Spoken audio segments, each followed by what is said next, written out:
How's it going, guys? My name is Tavarish, and today I fix my broken Aston Martin V8 Vantage. So it finally happened, guys.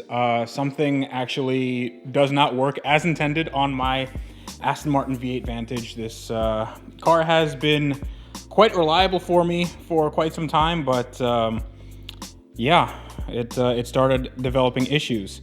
And I mean, it's been very, very reliable as far as mechanicals and other sort of routine maintenance, but this kind of caught me by surprise.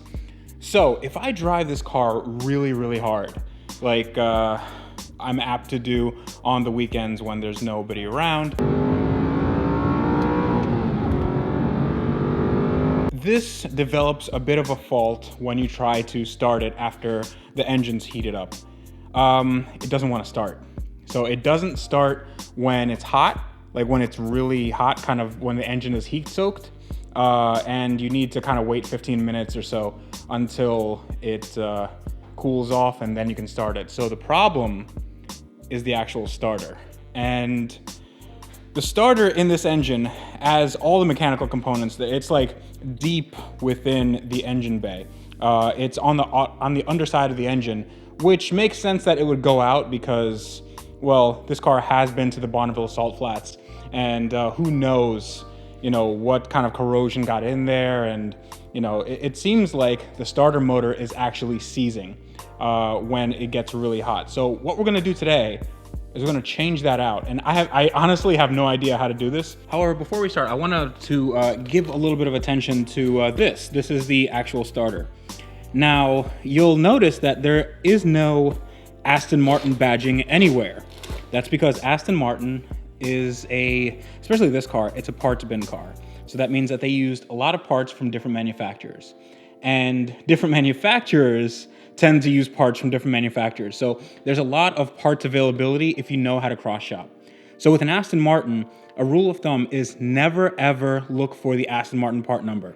You should always look for the, there's a different part number on the actual unit or from the supplier. So this is a starter made by Denso. Denso is the original manufacturer of these starters, and they supplied them to Aston Martin. They supplied them to Jaguar and Land Rover. I believe if you look at the starter on the car now, the original one, it says Land Rover on it.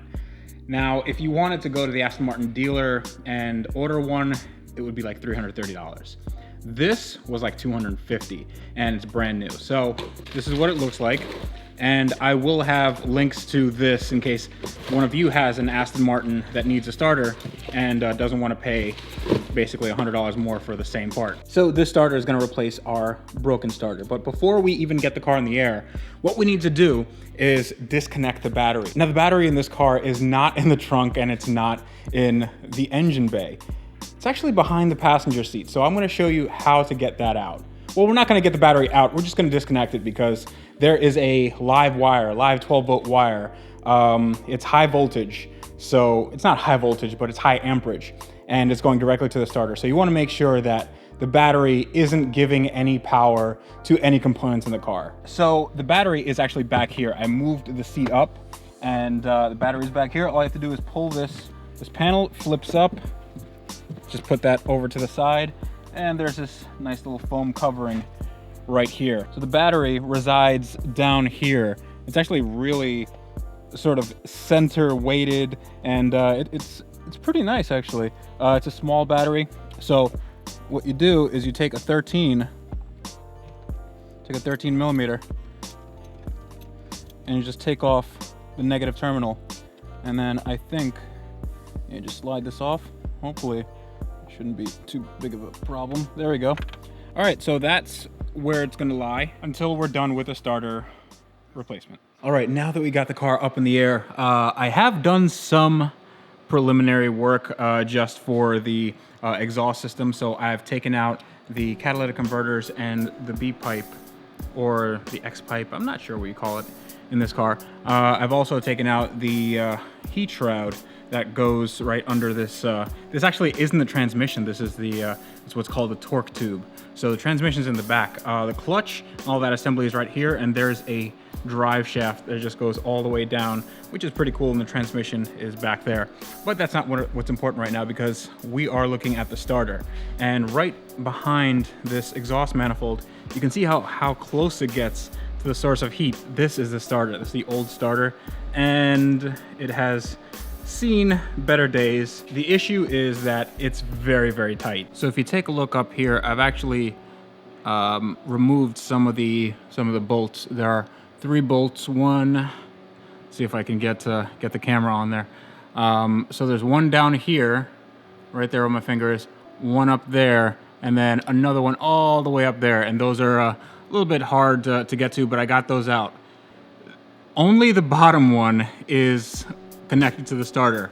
The starter has a bolt inside, like I have to put my finger inside, and it's like in here, and I can't see it. I can only sort of feel it, and there's a very, very good chance that I can't get any tools in there. So if any of you ever worked on like an Audi with a 2.7T and had to replace the starter, this is pretty much the same thing. I mean, this is not gonna be fun, but what I'm gonna try to do is I'm gonna get just a regular open-ended wrench on there, and then I'm gonna put all my body weight and see if I can maybe, try and get this thing loose, because currently the only thing holding that starter on is that one bolt. And even when I get that bolt off, I don't really know how I'm gonna get this starter out, because like an inch behind the starter is the motor mount, and there's not really a lot of places this can slide out from. I'm definitely gonna have to wedge it out of here, but for now I'm gonna try to get that one bolt off, and I have no idea how long this is gonna take. So enjoy some nice music.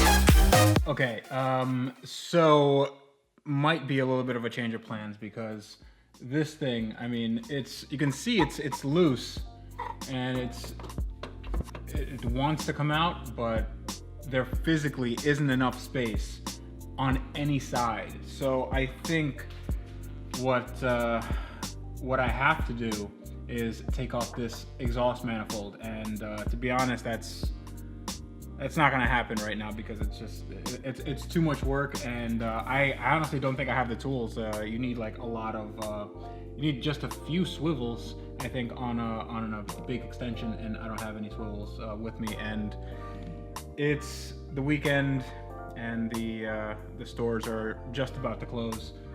So yeah, this is a bummer. This is really, really not good. What I'm gonna do now is I'm just gonna call this a day, and put everything back together again, and hopefully it works, because this is it literally, I'm not just giving up for the sake of giving up, or I don't have enough time. It's just this, there's no space. I can't, there's not a lot of light to see here, but there's no space to take out this exhaust manifold. And I was thinking about if I remove this engine mount and move this up. The only problem is that this torque tube is connected directly to the transmission, and it's not like you have a drive shaft with like a slip yoke or something and it can have some articulation. If I move this engine up independently of the subframe, I'm really running the risk of cracking this aluminum torque tube, and I don't want to do that because that is a whole new nightmare that I don't want to take part in. So what I'm going to do is I'm just going to put this starter back. So I tried to actually take it apart, like to take out the starter motor, but I can't get in there to get the second bolt. I already got one bolt out, and I think I can sort of, you know, take it out in pieces. But this is a nightmare. This is really bad. This is actually worse than the Audi 2.7T that I used to have. And that had 3 bolts that I couldn't even see. I just felt. So this had a bolt that I took out, and I thought that was gonna be the problem, and that ended up being a little bit of annoyance, but this is the real problem. I can't get this out. I'm just gonna put everything back, lick my wounds, and live to fight another day. Unfortunately, guys, sometimes that happens when you're working on cars. Sometimes things just don't work out. I'm not prepared to take off that passenger side exhaust manifold, and it will give me an excuse to get headers later on, but I'm not at that point yet. Before I sign off, I am going to see if the starter even works. You know, maybe I screwed something up, who knows? So let's see if it works. It seems like it's still working, but I'm going to give you a little bit of a hint as to what the next video is going to be.